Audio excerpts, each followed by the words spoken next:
तो चलो आज जो मॉडर्न इंडिया में हम टॉपिक करेंगे वो करेंगे हम इंडियन नेशनल मूवमेंट। अब देखो जो इंडियन नेशनल मूवमेंट का जो टाइम पीरियड है इसको जो हम डिवाइड करते हैं मेनली 3 फेसेस में डिवाइड करते हैं। आपके पास इंडियन नेशनल मूवमेंट के 3 फेसेस आपको देखने को मिलेंगे।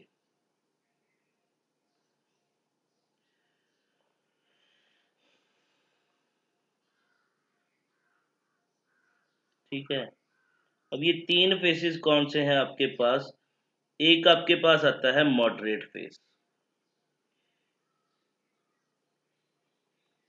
एक आपके पास आएगा extremist phase, and third one is your जब गांधी जी की एंट्री हो जाएगी इंडियन पॉलिटिक्स में, और गांधीयन फेज और गांधीयन ईरा जिसको बोलेंगे। तो मॉडरेट फेज इसका जो टाइम पीरियड रहेगा जब आईएनसी की फॉर्मेशन हुई 1885 और 1905 तक जाएगा जब बंगाल डिवीजन होगी। एक्सट्रीमिस्ट फेज का जो आपके पास यहाँ पे बंगाल डिवीजन जैसे होते हैं फिर एक्सट्रीमिस्ट फेज जो है यहाँ पे स्टार्ट हो जाएगा जो आपका रहेगा 1990 तक जब गांधी एक्चुअल में जो है इन्वॉल्व हो जाएंगे। अब किसमें? पॉलिटिकल इन्वॉल्वमेंट जो है स्टार्ट हो जाएगी मास प्रोसेसेस में। फिर 1919 से लेके 47 तक अप टू इंडिपेंडेंस तक फिर कौन सा पीरियड रहता है हमारे पास? गांधीयन ईरा जो है वो हमारे पास पीरियड रहता है। तो यहाँ पे मॉडरेट फेज जो था इसका जो मेन एम था, इसका मेन एम था यहाँ पे जो डिमांड की जा रही थी डोमिनियन स्टेटस की डिमांड की जा रही थी। वन बाय वन बात करेंगे। यहाँ पे डिमांड की जा रही थी डोमिनियन स्टेटस की, वहीं पे एक्सट्रीमिस्ट में बात की जा रही थी यहाँ पे सेल्फ गवर्नमेंट की और स्वराज की। फिर जो लास्ट गांधीयन ईरा में यहाँ पे कंप्लीट इंडिपेंडेंस की जो है डिमांड की जाने लगी। राइट, ये सारी चीजें जो है हम डील करेंगे वन बाय वन इस टॉपिक में। राइट, चलो अब बात करते हैं बंगाल डिवीजन की 1905। देखो जो हम यानी हम सीधा सेकंड फेज की तरफ जा रहे हैं। मॉडरेट फेज जो है मैं स्किप कर रहा हूँ। मॉडरेट फेज जो है मतलब वहां पे आईएनसी का उसको हम कर लेंगे, वो एक दिन का टॉपिक है, उसको आराम से कर लेंगे। जो हमारे मेन टॉपिक है हम वहीं पे जाएंगे। हम सेकंड फेज की तरफ जा रहे हैं, एक्सट्रीमिस्ट फेज। यहाँ पे बंगाल डिवीजन की बात करते हैं। Bengal division of 1905। अब देखो जब बंगाल डिवीजन की जाती है तो उस टाइम पे जो इंडिया में वाइस रॉय थे वो थे आपके पास लॉर्ड कर्जन। तो सबसे पहली बात तो यही याद रखना, इनका जो टाइम पीरियड था वाइस रॉय का वो 1899 से 1905 तक था। अब देखो ये जो पार्टीशन जो हुई ना, बंगाल डिवीजन जो हुई ना, इसका एक्चुअल में एकदम से नहीं कि यहाँ पे ऑर्डर ले लिया गया और मतलब यहाँ पे डिसाइड किया गया और यहाँ पे ऑर्डर इश्यू कर दिया कि हम बंगाल को जो है डिवाइड कर रहे हैं। नहीं, ये जो था बहुत टाइम से जो है ये प्रोसेस चल रही थी। ये मतलब कि ब्रिटिशर जो थे इसके बारे में डिस्कस कर रहे थे कि हम क्या करेंगे, बंगाल को डिवाइड करेंगे। राइट, तो सबसे पहले अगर मैं बात करूं, ये जो आपके पास बंगाल डिवीजन की जो स्कीम जो है वो स्टार्ट होती है कब? ऑन कर्जन मिनट से। यहाँ पे कर्जन ने क्या किया था, एक स्टेटमेंट दी थी जिसको बोला जाता है कर्जन मिनट, जिसमें इसने क्या किसके बारे में बात करी थी? टेरिटोरियल रीडिस्ट्रीब्यूशन की।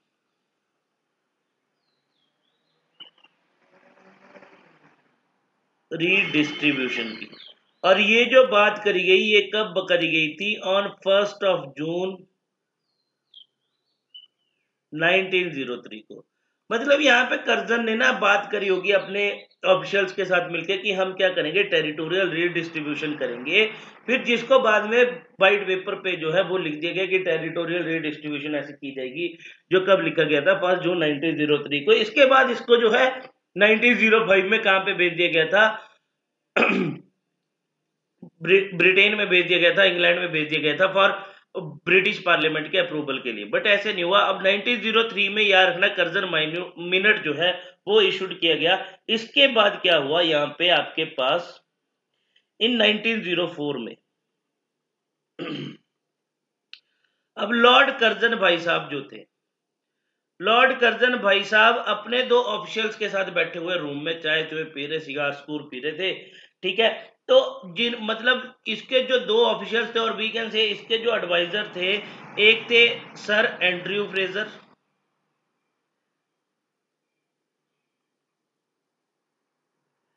एंड एक थे आपके पास एच रिस्ले।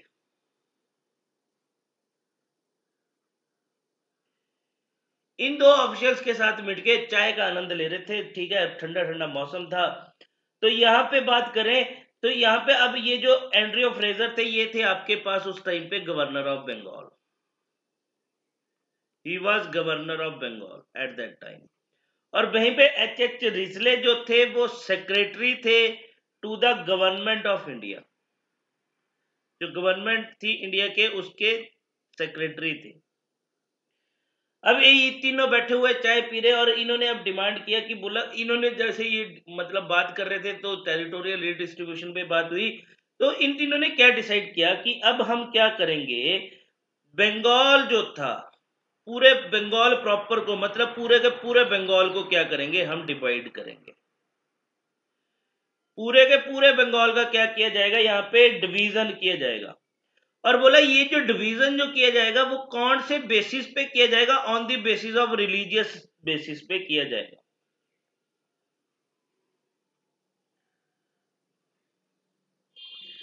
रिलीजियस बेसिस पे कैसे किया जाएगा, बोला कि हम क्या करेंगे, अब जो बंगाली स्पीकिंग पीपल जो है उनको डिवाइड कर दिया जाएगा अदर से। जैसे बिहार और उड़ीसा थे वो उनकी स्पीकिंग लैंग्वेज अलग थी, राइट। कि दैट मीन्स कि हम क्या करेंगे, यहाँ पे जो है बंगाली स्पीकिंग पीपल को जो है उनको डिवाइड किया जाएगा अलोंग द रिलीजियस लाइन पे और रिलीजियस बेसिस पे। मतलब देखो इसके बाद जब इन्होंने यहाँ पे ये मतलब डिस्कस किया, उसके बाद इन्होंने यहाँ पे क्या किया कि हम बंगाल को डिवाइड करने वाले हैं, ठीक है, ऑन द रिलीजियस लाइन पे। तो यहाँ पे देखो अब क्या हुआ, 20 जुलाई 1905 को, अब 20 जुलाई 1905 को कर्जन ने यहाँ पे ऑर्डर इशू कर दिया। अब देखो कर्जन ने यहाँ पे क्या किया, ऑर्डर इशू किया। अभी सिर्फ ऑर्डर इशूड हो रहा है कि हम क्या करेंगे, बंगाल को डिवाइड कर दिया जाएगा। अब बंगाल को डिवाइड किया जाएगा इन टू पार्ट्स में। एक तो आपके पास आएगा ईस्टर्न बंगाल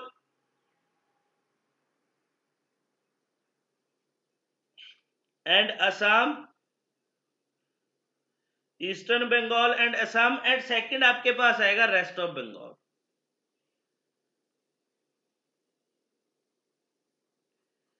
और बोला ये जो आपके पास ईस्टर्न बंगाल एंड असम था, जो इसका जो आपके पास हेडक्वार्टर जो होगा वो कहां पे होगा, ढाका में होगा। और रेस्ट ऑफ बंगाल का जो हेडक्वार्टर होगा वो कहां पे होगा, कैलकाटा में होगा, ठीक है।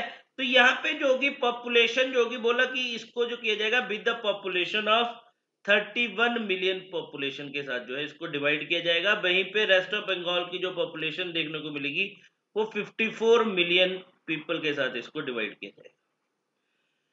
अब देखो जब इन्होंने ना लॉर्ड कर्जन ने ये बात करी थी अपने ऑफिसर्स के साथ बैठ के कि हम क्या करेंगे, अब बंगाल को जो है डिवाइड करेंगे। अब जैसे मतलब इनको पता था कि अब इसके बाद जो है मतलब ये ब्रिटेन में गया, तो अल्टीमेटली यहाँ पे जो है लोगों को इन्फॉर्मेशन पहुंच ही जाती थी कि बंगाल को डिवाइड किया जाना है। तो जब ये प्लान कर रहे थे थ्रू आउट बंगाल, तो जितने भी बंगाली लीडर्स थे, बड़े बड़े जो नेशनल लीडर्स थे, वो इनसे आके मिले। उन्होंने बोला सर हमें कोई दिक्कत नहीं है कि अगर आप बंगाल को डिवाइड करना चाहते हो, क्योंकि पहले इन्होंने क्या बोला कि हम बंगाल को डिवाइड करना चाहते हैं फॉर इन्होंने इंडियंस के साथ सीधी सी बात बोली कि हम जो है बंगाल को डिवाइड कर रहे हैं एडमिनिस्ट्रेटिव पर्पसेस से। जब डिवाइड किया तब भी यही रीजन दिया, हम करेंगे फॉर बेटर एडमिनिस्ट्रेशन के लिए, क्योंकि ये बंगाल प्रोविंस बहुत बड़ी प्रोविंस है तो इसको हम डिवाइड कर देंगे।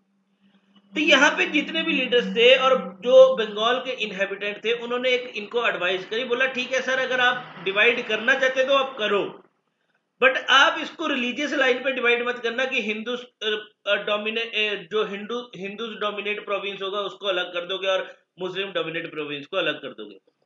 आप क्या करो, इसको डिवाइड करो on the basis of language line पे, लैंग्वेज बेसिस पे, रेदर देन की रिलीजियस बेसिस पे करो।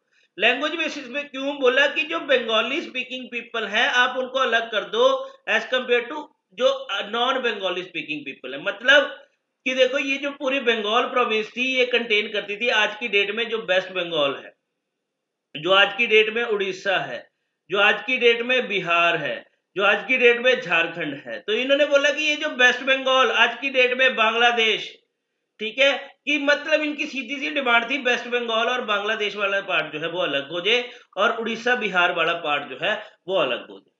बट यहाँ पे देखो इनका मेन पर्पस क्या था ब्रिटिशर्स का, कि इन्होंने क्या करना है, इंडियंस को ये क्या करना चाहते थे, डिवाइड करना चाहते थे on the basis of religious line पे।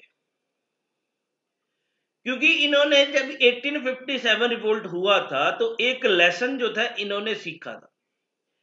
इन 1857 रिवोल्ट में एक बात तो ब्रिटिशर को समझ आ गई थी कि हमें अगर इंडिया में रूल करना है तो हमें एक पॉलिसी अडॉप्ट करनी पड़ेगी और उस पॉलिसी का नाम था डिवाइड एंड रूल पॉलिसी। कि इनको क्या करते जाओ, डिवाइड करते जाओ और रूल करते जाओ। क्योंकि इन्होंने देखा कि हमारे पास जो 1857 रिवोल्ट की एक वन ऑफ द अचीवमेंट में से एक अचीवमेंट थी हिंदू मुस्लिम यूनिटी,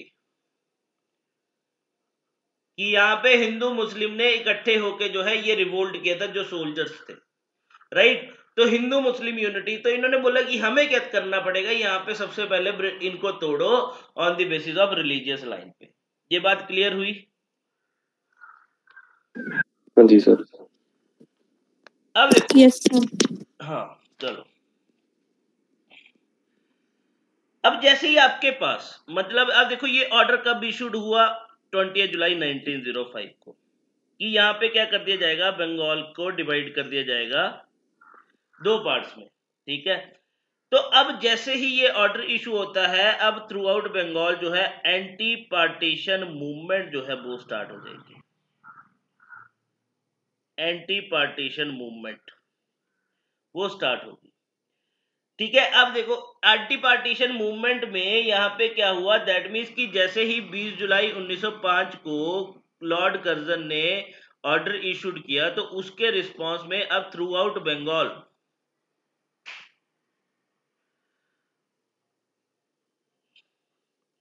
ठीक है वेरियस प्रोटेस्ट मीटिंग जो है वो हेल्ड हुई। यहाँ पे बंगालीज द्वारा वेरियस प्रोटेस्ट मीटिंग जो है और बंगाल के जो इनहेबिटेंट थे यहाँ पे प्रोटेस्ट मीटिंग जो थी वो हेल्ड करी गई, ठीक है। और इन्हीं मीटिंग्स में यहाँ पे डिसाइड किया गया कि अब ये जो प्रोटेस्ट मीटिंग्स हेल्ड हुई तो यहीं पे डिसाइड किया गया, अब यहाँ पे क्या डिसाइड किया गया कि अब क्या किया जाएगा, ये याद रखना, बॉयकॉट ऑफ फॉरेन गुड्स, कि हम क्या करेंगे, बॉयकॉट करेंगे फॉरेन गुड्स का, ठीक है।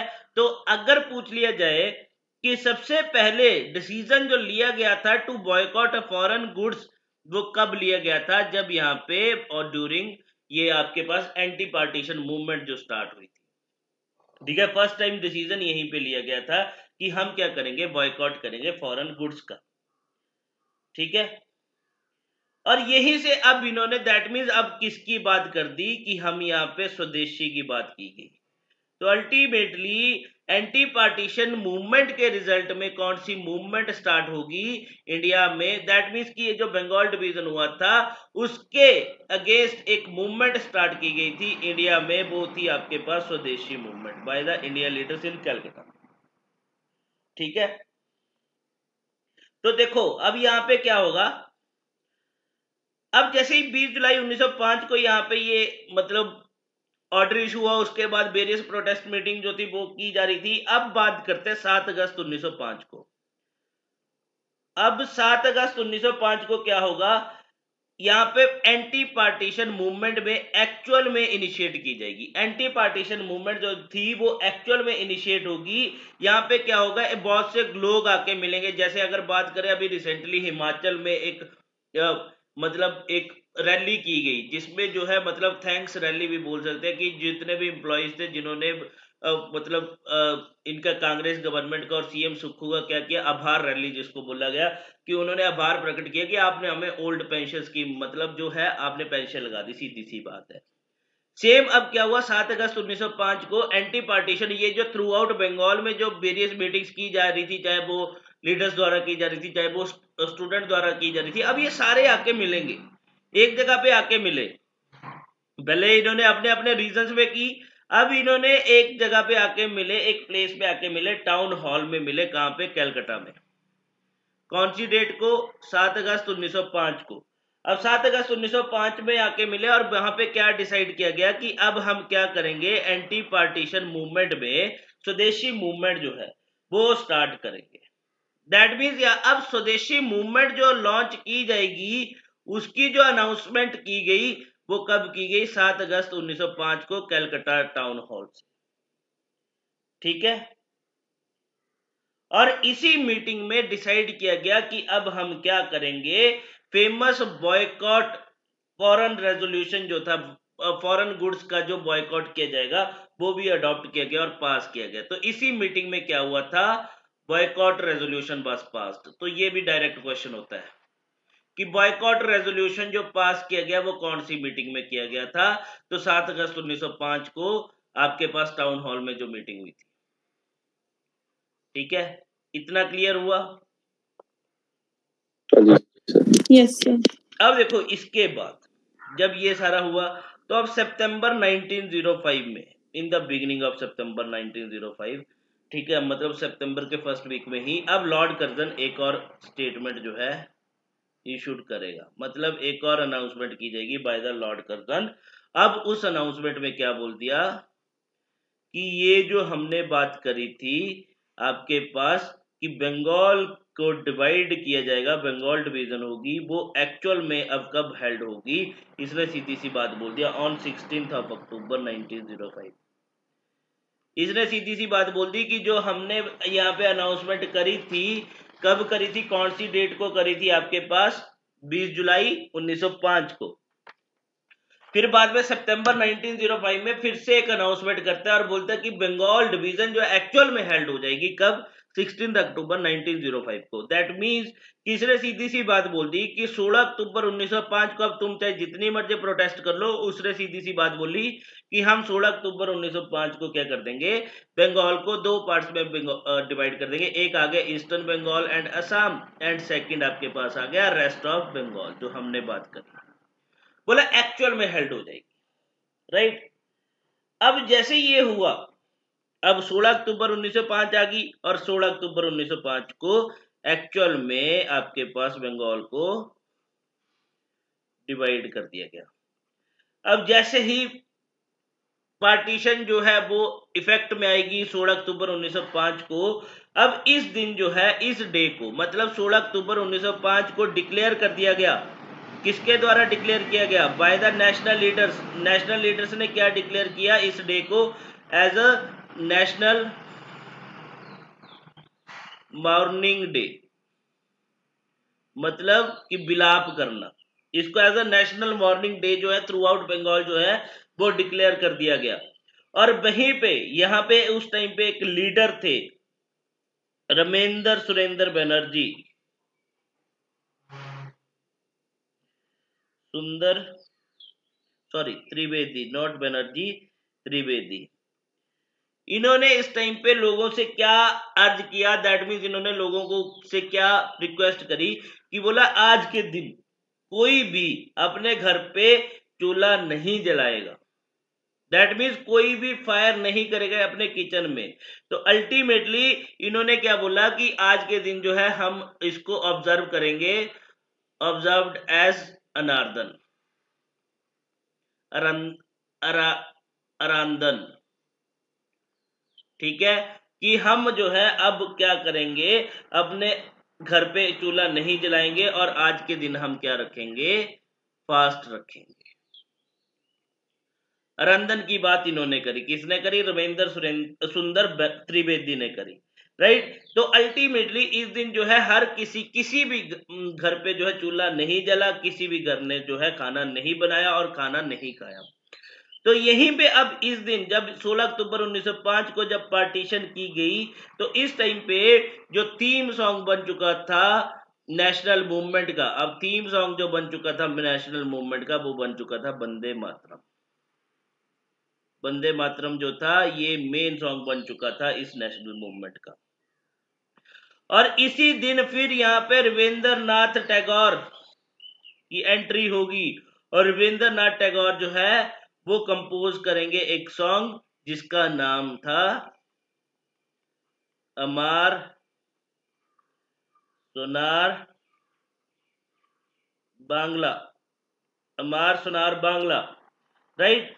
अब अमार सोनार बांग्ला आज की डेट में क्या है, ये आपके पास नेशनल एंथम है, कहां का, बांग्लादेश का। नेशनल एंथम है बांग्लादेश का, जिसको अडॉप्ट किया गया था इन 1971 में, जब हमने बांग्लादेश को लिबरेट करवाया था फ्रॉम पाकिस्तान से। इससे पहले देखो, जब यहाँ पे बात करें, एक था आपके पास पूरा पाकिस्तान की बात करें, एक था आपके पास ईस्ट पाकिस्तान, एक था आपके पास वेस्ट पाकिस्तान, ठीक है। तो जो आपके पास था पंजाब वाला रीजन, ठीक है, मतलब जो आपके पास लाहौर वाला रीजन। ईस्ट पाकिस्तान मतलब जो आपके पास बांग्लादेश वाला रीजन जो है आज की डेट में। तो यहाँ पे क्या होता था, सारा जो एडमिनिस्ट्रेशन की जाती थी वेस्ट पाकिस्तान से की जाती थी।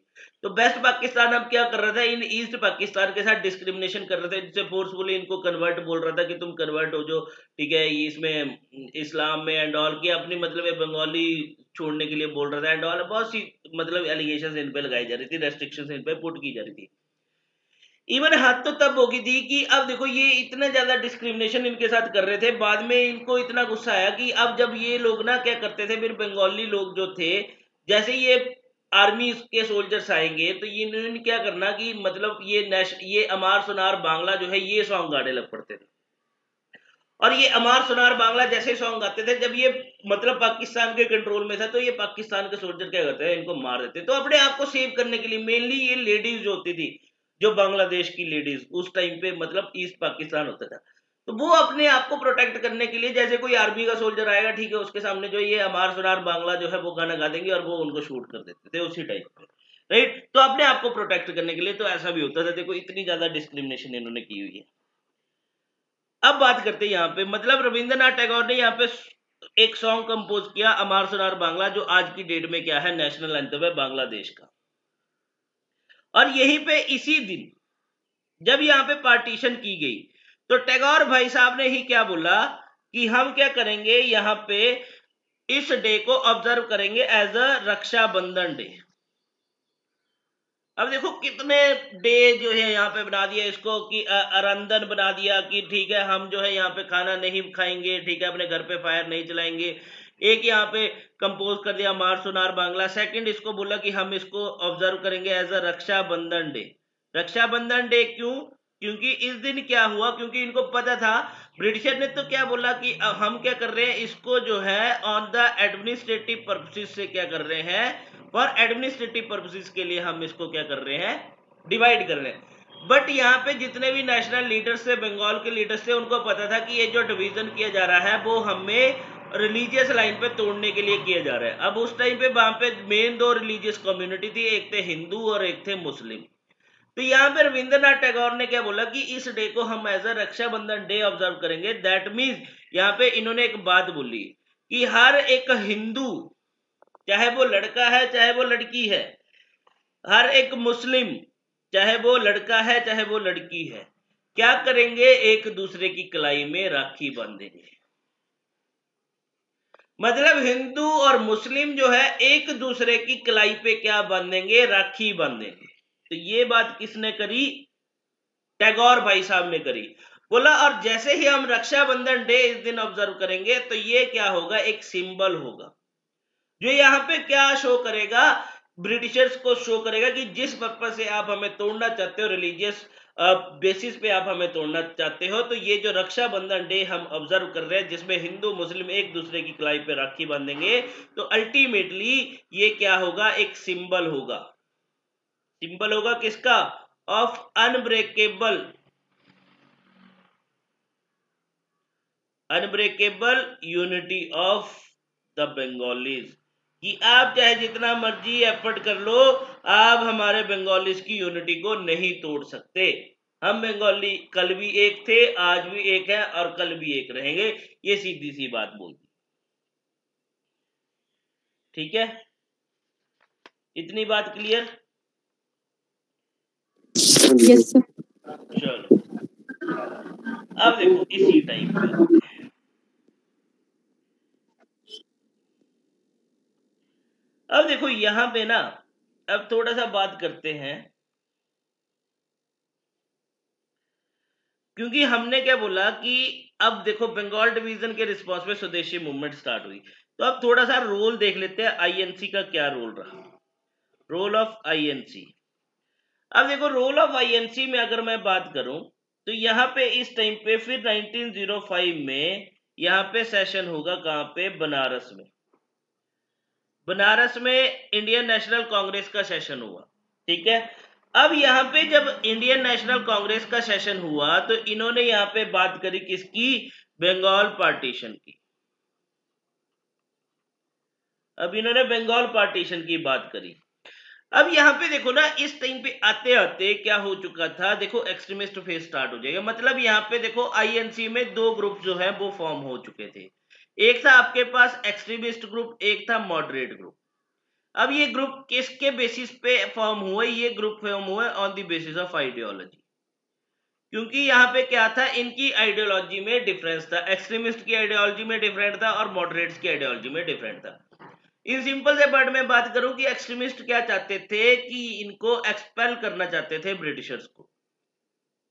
वहीं पे मॉडरेट्स चाहते थे कि ब्रिटिश इंडिया में रहे, बट यहाँ पे क्या किया जाए, रिफॉर्म किए जाए, किसमें? इन दी एडमिनिस्ट्रेशन में, under the British rule. But ये एक्सट्रीमिस्ट जो थे ब्रिटिश रूल को पूरा एंड करना चाहते थे, तो इसकी वजह से थोड़ा सा डिफरेंसेस जो थे इनके बीच में अक्कर हो चुके थे। अब यहाँ पे क्या हुआ, अब बनारस में आईएनसी का सेशन हुआ जिसको प्रिसाइड किया गया, मतलब जिस सेशन के प्रेसिडेंट थे गोपाल कृष्ण गोखले। तो ये बात भी याद रखना, Gokhale was the president of the session. और यहाँ पे इन्होंने बात करी बंगाल पार्टीशन की, और यहाँ पे बंगाल पार्टीशन की बात करी, और आईएनसी चाहे वो मॉडरेट्स थे चाहे एक्सट्रीमिस्ट थे, उनके मेंबर्स ने सपोर्ट किया। मतलब यहाँ पे बंगाल पार्टीशन का मतलब इन्होंने विरोध किया, और बंगाल पार्टीशन के रिस्पॉन्स में जो इसके एंटी जो एक मूवमेंट स्टार्ट करी गई, स्वदेशी मूवमेंट, उसको क्या किया? फेवर किया। मतलब स्वदेशी मूवमेंट को इन्होंने क्या किया? सपोर्ट किया। और बोला स्वदेशी मूवमेंट के साथ साथ जो इन्होंने बॉयकॉट रेजोल्यूशन अडॉप्ट किया कि हम क्या करेंगे? बॉयकॉट करेंगे ब्रिटिश प्रोडक्ट्स का, उसको भी इन्होंने क्या किया? सपोर्ट किया। तो अल्टीमेटली अब देखो यहां से फिर क्या होगा, डिफरेंसेस अक्कर और बढ़ जाएंगे, मतलब इनके बीच में और ज्यादा डिफरेंसेस हो जाएंगे 1905 के सेशन में। अब यहाँ पे 1905 के बनारस सेशन जब हुआ तो आईएनसी ने जब ये जो मतलब जो भी इन्होंने बात करी, स्वदेशी को सपोर्ट किया, बॉयकॉट को सपोर्ट किया, बंगाल डिवीजन को इन्होंने क्या किया? अपोज किया। तो अल्टीमेटली अब देखो डिफरेंसेस कैसे अक्कर होंगे। अब इन्होंने क्या बोला कि ये जो स्वदेशी मूवमेंट है, कि अब यहाँ पे देखो सीधी सी बात बोली कि हम क्या करेंगे, इस स्वदेशी मूवमेंट को पैन इंडिया लेवल पे स्टार्ट करेंगे। ये जो पैन इंडिया लेवल पे हमें क्या करनी है, स्वदेशी मूवमेंट को स्प्रेड करना है। ये किसने बात करी? एक्सट्रीमिस्ट ने। और वहीं पे मॉडरेट्स भाई साहब बोलते कि नहीं, हम इसको जो है कन्फाइंड रखेंगे, सिर्फ बंगाल तक ही, हम इसको पैन इंडिया लेवल पे स्प्रेड नहीं करेंगे। मतलब सीधी सी बात बोल दी कि इसको बंगाल के बाहर जो है हम स्वदेशी मूवमेंट को स्प्रेड नहीं करेंगे। किसने बोला? मॉडरेट्स ने। बट वहीं पे एक्सट्रीमिस्ट बोलते नहीं, ऐसे क्यों, हम तो इसको क्या करेंगे? स्प्रेड करेंगे आउटसाइड बंगाल भी। और वहीं पे इन्होंने क्या बोला कि हम क्या करेंगे, यहाँ पे बॉयकॉट की बात करें तो यहाँ पे देखो इन्होंने क्या बोला कि अब एक्सट्रीमिस्ट ने क्या बोला कि हम क्या करेंगे, जो बॉयकॉट है उसका फॉरेन गुड्स के साथ साथ जो है हम हर एक फॉर्म में क्या करेंगे?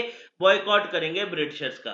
दैट मीन्स ब्रिटिश गवर्नमेंट का, चाहे उसकी प्रोविंशियल काउंसिल्स है, उसकी म्यूनिसिपैलिटीज है, तो जो भी गवर्नमेंट सर्विसेज है, लॉ कोर्ट्स जो है, वो सारे के सारे का हम क्या करेंगे? यहाँ पे बॉयकॉट करेंगे।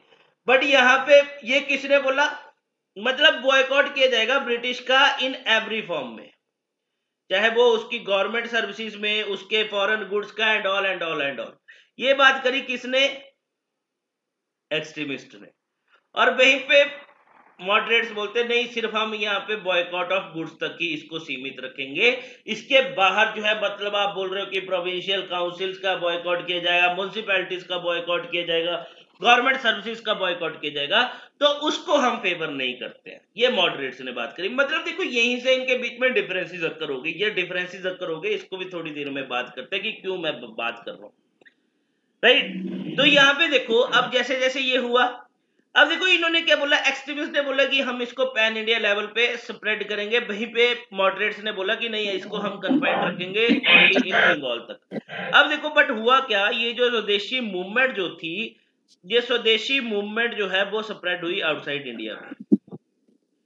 ये आउटसाइड इंडिया नहीं, आउटसाइड बंगाल। अब ये आउटसाइड बंगाल भी स्प्रेड हुई, तो ये स्प्रेड हुई बिकॉज ऑफ एक्सट्रीमिस्ट की वजह से।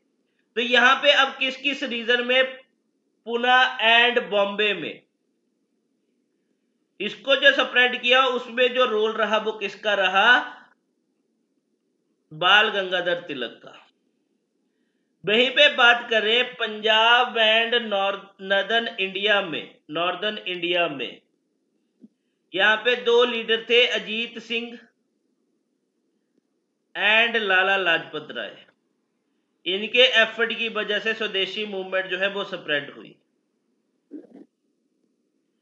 वहीं पे दिल्ली में बात करें तो दिल्ली में जो स्वदेशी मूवमेंट स्प्रेड हुई है वो सैयद हैदर राजा की वजह से हुई है। और वहीं पे मद्रास में बात करें तो मद्रास में जो स्वदेशी मूवमेंट स्प्रेड हुई थी वो किसके वजह से हुई थी, मतलब यहाँ पे जो लीडर थे वो थे चिदम्बरम पिल्लाई। मेन लीडर थे चिदम्बरम पिल्लाई। ये बात क्लियर? तो ऐसे हुआ था।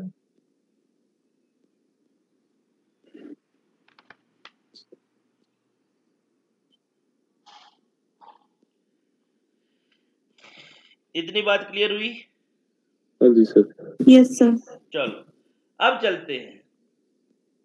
अब देखो यहाँ पे क्या हुआ, 1906 में बात करते हैं, अक्टूबर 1906 की बात करते हैं। अब अक्टूबर 1906 में, क्योंकि देखो हमने बात कर दिया कि यहाँ पे दो पार्ट्स में डिवाइड हो गया, एक रेस्ट ऑफ बंगाल आ गया आपके पास और एक ईस्टर्न बंगाल एंड असम आ गया। अब इसका जो हेडक्वार्टर था वो था आपके पास ढाका में, इसका हेडक्वार्टर था कैलकाटा में।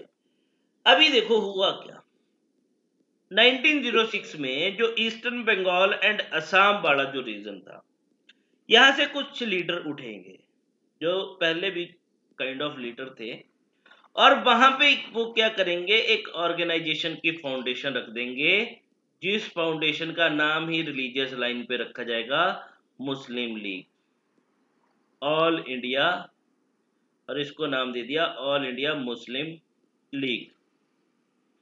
अब इस टाइम पे जो इसको जो मतलब यहां पे बात करें, इसको जो फाउंडेशन रखी गई, इसके जो मेन लीडर थे, फाउंडिंग मेंबर जो थे वो थे नवाब थे उस टाइम पे, जो ढाका के नवाब थे सलीम उल्लाह।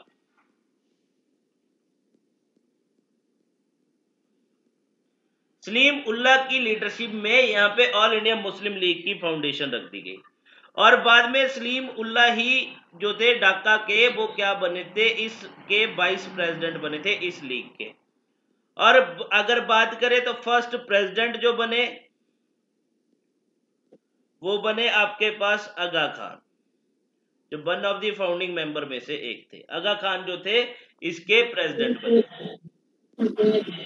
अब जब ये all India Muslim league foundation रखी गई, देखो ये इन्होंने जब इसकी फाउंडेशन रखी तो इन्होंने क्या किया, सपोर्ट किया किसको,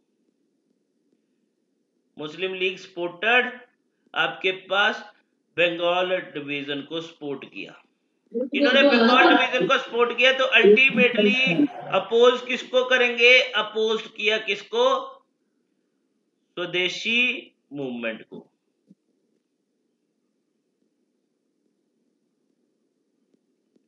राइट। अब देखो जैसे आईएनसी हर साल अपना सेशन करती थी ना, तो मुस्लिम लीग ने भी क्या डिसाइड किया कि अब हम भी क्या करेंगे, एवरी ईयर जो है एक सेशन यहाँ पे करेंगे। मतलब हर साल हम भी क्या करेंगे, यहाँ पे सेशन जो है हेल्ड करेंगे, मतलब एनुअली सेशन किया जाएगा। और देखो ये आईएनसी की फाउंडेशन रखी गई 1885 में। अब आईएनसी कब से अपनी डिमांड्स रखी जा रही थी कि हमें ये चाहिए, ये चाहिए, ये चाहिए, ग्रीवांसेस बोल रही थी ब्रिटिशर्स को कि हमारी ग्रीवांसेस को एड्रेस कर दो, ब्रिटिशर नहीं सुन रहे थे। अब देखो ये ऑल इंडिया मुस्लिम लीग की फाउंडेशन रखी गई 1906 में, और इनकी सबसे बड़ी अचीवमेंट इनको मिल जाएगी 1909 के मॉर्ले मिंटो रिफॉर्म में। उस टाइम पे मॉर्ले और मिंटो, लॉर्ड मिंटो जो थे वाइस रॉय थे। अब देखो जैसे ये फॉर्म हुई आपके पास, उसके बाद 1906 में ये फॉर्म हुई, 1907 और 8 में ये ऑल इंडिया मुस्लिम लीग की एक डेलीगेशन जाती है लॉर्ड मिंटो से मिलने, और मिंटो जो थे उस टाइम पे शिमला में थे, शिमला में मिलने जाएंगे, और ये डेलीगेशन मिंटो से मतलब वार्तालाप करेगी और बोलेगी सर आप हमें हेल्प कर दो और हम आपको फुल सपोर्ट करेंगे, हमारी तरफ से आपको कोई दिक्कत नहीं होगी। हेल्प किस केस में कर दो, बोला कि हम क्या चाहते हैं, अलग से रिप्रेजेंटेशन चाहते हैं अपने लिए, कि हमें लगता है कि हमारे साथ जो है रिलीजियस बेसिस पे डिस्क्रिमिनेशन किया जाता है, तो हम आपसे सपोर्ट चाहते हैं कि आप हमारे लिए कुछ एफर्ट करो, कुछ नए प्रोविजंस लेके आओ जिसमें जो है हमें अलग से प्रोविजन दिया जाए, अलग से रिप्रेजेंटेशन दी जाए। तो इस 1909 के गवर्नमेंट ऑफ इंडिया एक्ट 1909 और जो आपके पास मॉर्ले मिंटो रिफॉर्म जो था, इसमें क्या हुआ आपके पास, इसको जो है यहाँ पे अब क्या किया गया था, कम्युनल इलेक्टोरेट जो है मुस्लिम्स को प्रोवाइड किया गया था फर्स्ट टाइम, यहाँ पे कम्युनल इलेक्टोरेट जो है वो प्रोवाइड किया गया, राइट। तो ये बात भी याद रखना। अब देखो ये तो मैंने बात कर दी 1906 की, ठीक है।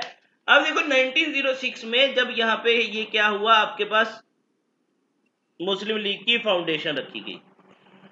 अब वहीं पे 1906 में एक सेशन होगा, इन 1906 में भी एक सेशन होगा, किसका, कैलकाटा में सेशन होगा आईएनसी का एनुअल सेशन, जिसको प्रिसाइड किया जाएगा। देखो इसका जो एनुअल सेशन होता था ना, एक बात याद रखना, आईएनसी का जब भी एनुअल सेशन होगा तो ये होगा आपके पास मोस्ट प्रोबेबली दिसंबर मंथ में, दिसंबर में होता था हर साल।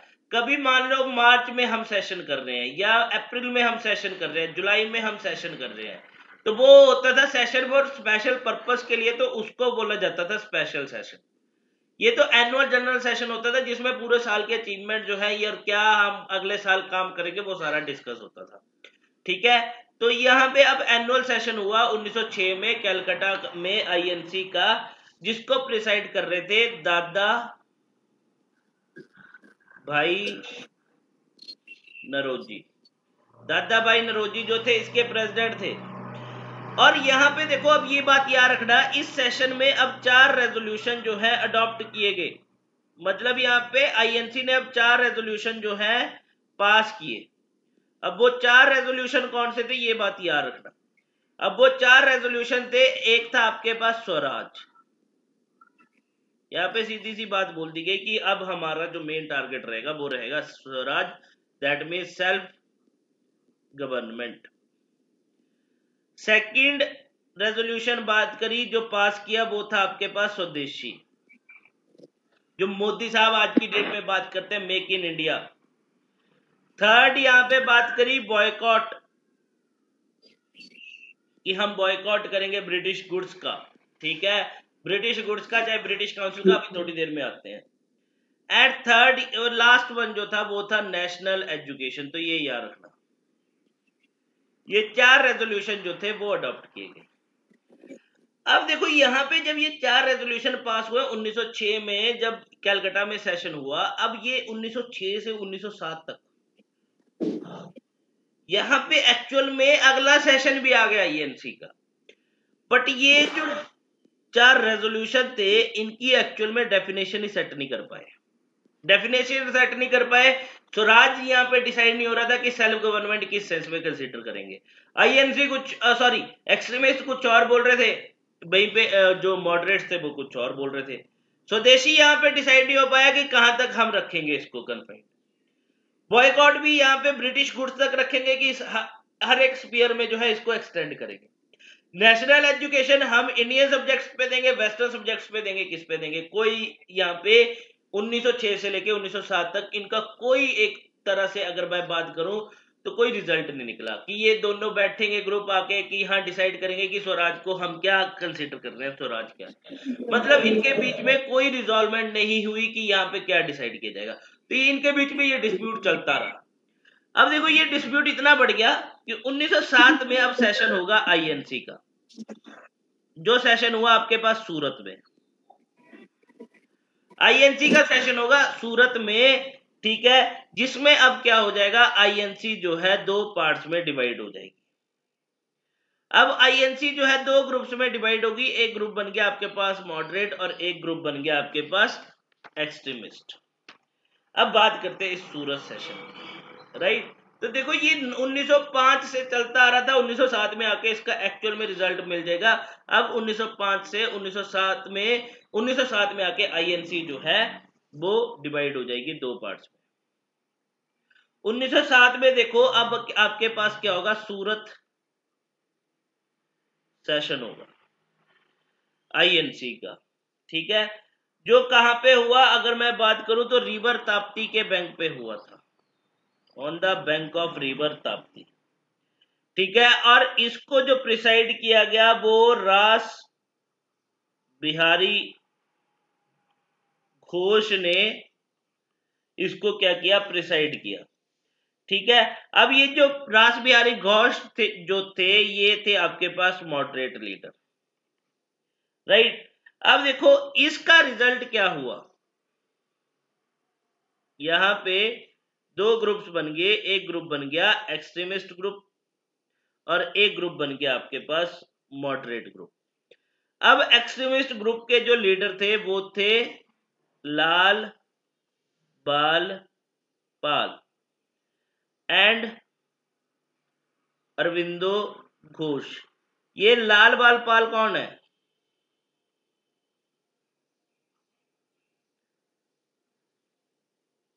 कौन है बताओ जल्दी से, है कोई आइडिया? और मॉडरेट्स के लीडर थे जी के गोखले, गोपाल कृष्ण गोखले, फिरोज शाह मेहता। कुछ लीडर्स के नाम बता रहा हूं,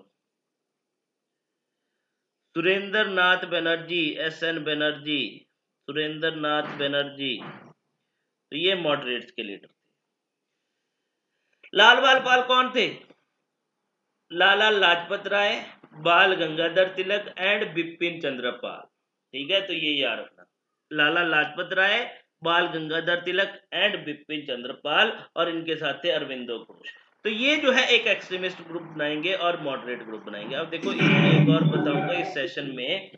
अब देखो यहाँ पे क्या हुआ था कि ये स्प्लिट क्यों हुआ था। इससे पहले ना आईएनसी का मतलब ये जो 1907 का जो सेशन होना था, इससे पहले इसका जो वेन्यू फिक्स किया गया था कि ये सेशन आपके पास कहां पे होगा, ये सेशन जो होगा आपके पास कानपुर में होगा, कानपुर में होगा। और यहां पे इन्होंने डिसाइड कर लिया था कि अगर कानपुर में ये सेशन हुआ तो या तो हम लाला लाजपत राय को या फिर बाल गंगाधर तिलक को, ठीक है, इन दोनों में से कोई एक जो है वो क्या बनेगा आपके पास। मतलब इन्होंने सीधी सी बात करी कि लाला लाजपत राय या फिर बाल गंगाधर तिलक में से हम क्या करेंगे यहाँ पे, मतलब उसको क्या बनाएंगे, प्रेसिडेंट बनाएंगे इस सेशन का। फिर बाद में इन एक्सट्रीमिस्ट ग्रुप ने डिसाइड किया कि लाला लाजपत राय को भी छोड़ो, कि बाल गंगाधर तिलक जो है, फाइनल इनका नाम सेलेक्ट हो चुका था कि बाल गंगाधर तिलक जो है कानपुर के सेशन में हमारी तरफ से नॉमिनी होगा for the post of president, और जिसमें हम बाल गंगाधर तिलक को यहाँ पे, क्योंकि उस टाइम पे तिलक की अगर बात करें, बाल गंगाधर तिलक की जो थी वो फैन फॉलोइंग भी बहुत थी, तो इनको पता था कि बाल गंगाधर तिलक जो है अल्टीमेटली प्रेसिडेंट बन जाएंगे। अब इसके बारे में जब पता लगा किसको, इनको मॉडरेट्स को, तो उस टाइम पे फिर मॉडरेट्स के जो लीडर थे फिरोज शाह मेहता, इन भाई साहब ने क्या किया, मतलब अगले दिन सेशन होना है, मान लो कि कल हमारा सेशन है, और पिछली रात को ही इन्होंने पूरा का पूरा वेन्यू चेंज कर दिया। बोला कि अब जो सेशन जो है कानपुर के बजाय अब कहां पे होगा, आपके पास सूरत में होगा, गुजरात में होगा। अब अगर सूरत में वेन्यू रख दिया तो अल्टीमेटली अब सूरत में जो है तिलक जो थे, बाल गंगाधर तिलक जो थे, वो प्रेसिडेंट की पोस्ट के लिए नहीं खड़े हो सकते। क्यों नहीं खड़े हो सकते थे? क्योंकि 1885 में जब यहाँ पे फाउंडेशन रखी गई आईएनसी की, तो आईएनसी की जब फाउंडेशन रखी तो इन्होंने एक यहाँ पे सीधी सी बात जो है बोल दी गई। दैट मीन्स एक एग्रीमेंट यहाँ पे साइन हो गया, एक मतलब इन्होंने एक प्रिंसिपल इनका जो था वो यहाँ पे फिक्स हो गया कि अब अगर कोई भी प्रेसिडेंट बनेगा, जो भी प्रेसिडेंट बनेगा आईएनसी का, वो अपनी होम प्रोविंस से नहीं बन सकता।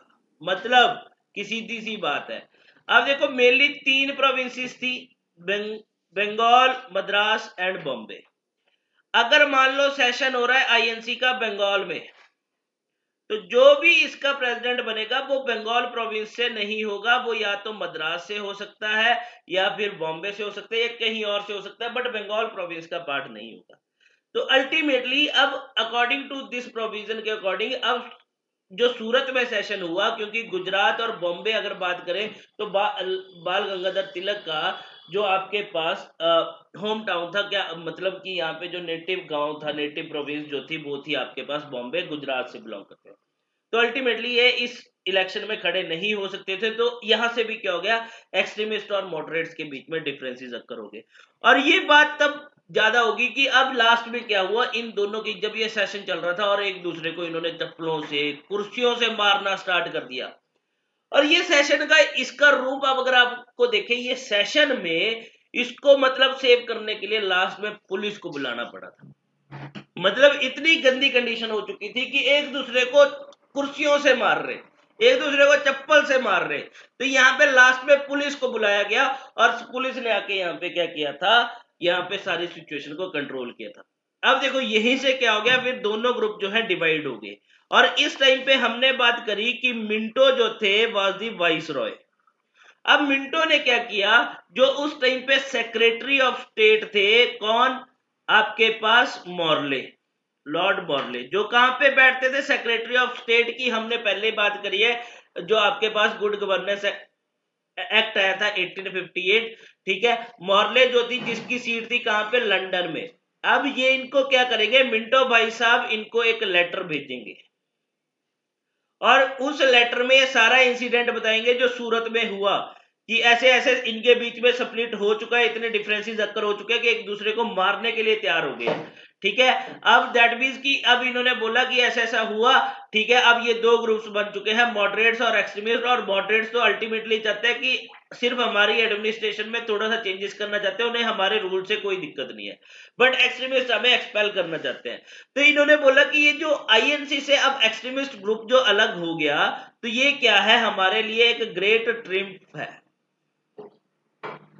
मतलब एक बहुत ही अच्छी अचीवमेंट है हमारे लिए। ठीक है, अब जो हमारा जो डिजायर है रूल करना, वो हम और लॉन्ग टाइम तक रूल कर सकते हैं। तो ये बात इसने सीधी सी बात कर दी। ठीक है, ये जो कांग्रेस का कोलैप्स हुआ, ये जो कांग्रेस में स्प्लिट हुआ, ये हमारे लिए एक बहुत बड़ी अचीवमेंट है। ठीक है, तो ये बात किसने लिखी, मॉन्टे ने लिखी, किसको, मॉर्ले को लिखी। ये इतनी बात क्लियर हुई? Yes sir. हाँ, अब देखो, तो यहाँ पे फिर मिंटो ने क्या बोला, अब मॉर्ले ने क्या बोला, मॉर्ले ने बोला ठीक है अगर ऐसा हुआ है तो अब आप क्या करो, यहाँ पे आपके लिए एक बहुत अच्छी अपॉर्चुनिटी है। अब क्या करो, आप मॉडरेट्स को जैसे काम कर रहे हैं करने दो, अब आप क्या करो, इन एक्सट्रीमिस्ट को टारगेट करो। और ब्रिटिशर ने यहाँ पे क्या किया, इन रिस्पॉन्स में अब एक्सट्रीमिस्ट को टारगेट करना स्टार्ट कर दिया। मतलब अब ब्रिटिशर ने क्या किया, रिप्रेसिव मेजर्स लिए अगेंस्ट एक्सट्रीमिस्ट लीडर।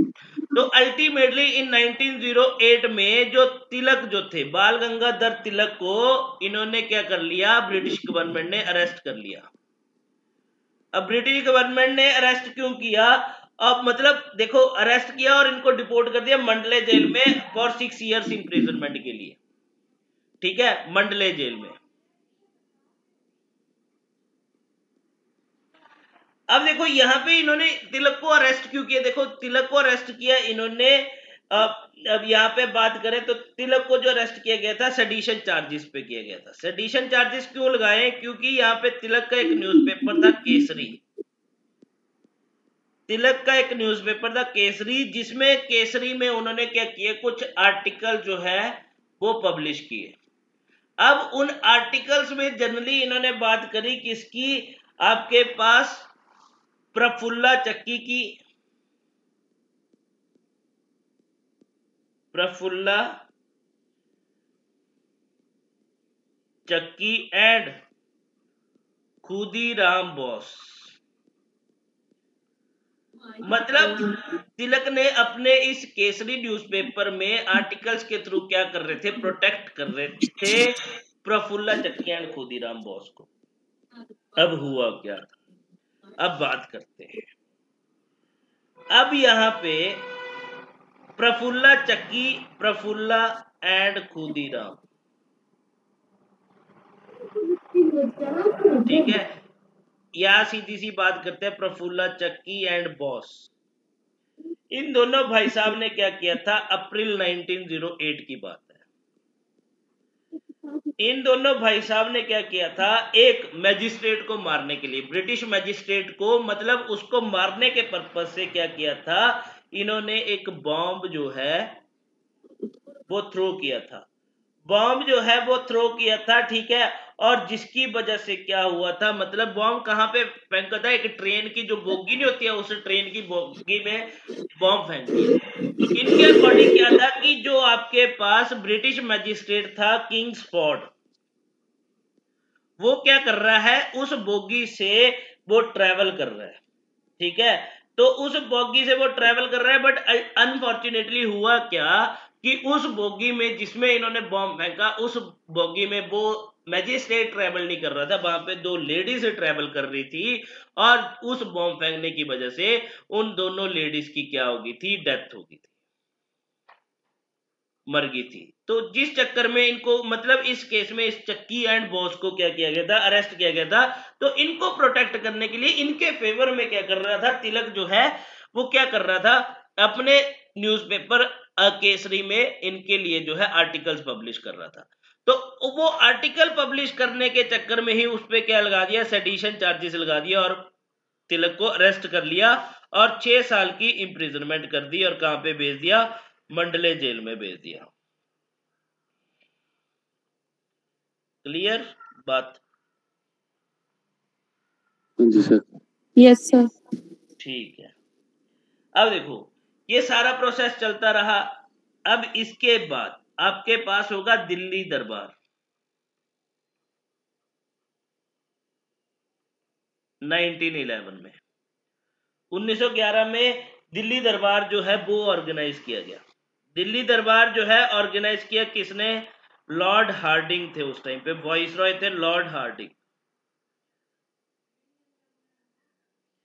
ठीक है। ये दिसंबर 1911 में हेल्ड हुआ।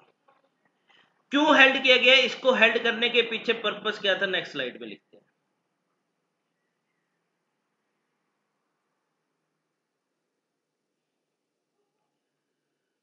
लॉर्ड हार्डिंग थे वाइसरॉय, जिन्होंने इसको ऑर्गेनाइज किया, ठीक है। दिसंबर 1911 में ऑर्गेनाइज किया गया। इसको ऑर्गेनाइज करने के पीछे रीजन क्या था, यहाँ पे हमें क्या करना था, कमेमोरेट करना था, मतलब यादगार बनाना था, सेलिब्रेट करना था क्या, उस टाइम पे जो आपके पास न्यू किंग बने थे इंग्लैंड के, coronation of king, king George fifth and queen बनी थी Mary, and queen Mary, right, as emperor and empress of India. इनको कमेमोरेट करने के लिए, मतलब इसको कमेमोरेट करने के लिए लॉर्ड हार्डिंग ने दिल्ली दरबार जो है ऑर्गेनाइज किया 1911 में, ठीक है। तो इसी दरबार में अब क्या किया गया था, जो कैपिटल ऑफ इंडिया जो है, कैपिटल ऑफ इंडिया जो है, जो पहले क्या थी, कैपिटल ऑफ इंडिया जो पहले कैलकाटा थी, अब कैलकाटा से ट्रांसफर कर दी गई कहां पे, दिल्ली में। और इसी दरबार में अब जो पार्टीशन ऑफ बंगाल थी उसको क्या कर दिया गया, कैंसिल कर दिया गया। किसने कैंसिल किया, ये जॉर्ज फिफ्थ ने कैंसिल किया, राइट। तो ऐसे ऐसे जो है दैट मीन जब ये बंगाल डिवीजन को कैंसिल किया गया आपके पास इन 1911 में बाय द किंग, तो आपके पास क्या हो गया था, ये स्वदेशी मूवमेंट भी क्या हो गई थी, मतलब स्वदेशी मूवमेंट भी क्या कर दी गई थी लास्ट में, ठीक है, वो खत्म कर दी गई थी, एनल्ड कर दी गई थी, राइट। तो ये था आपके पास स्वदेशी मूवमेंट। आई होप आपको समझ में आया हो कि क्या हुआ था बंगाल डिवीजन में, पूरी स्टोरी समझ में आई हो, क्लियर है। Yes, yes, sir. चलो ठीक है, अब कल आगे यहीं से कंटिन्यू करेंगे। अभी खत्म नहीं हुई स्वदेशी मूवमेंट, मतलब अभी इसमें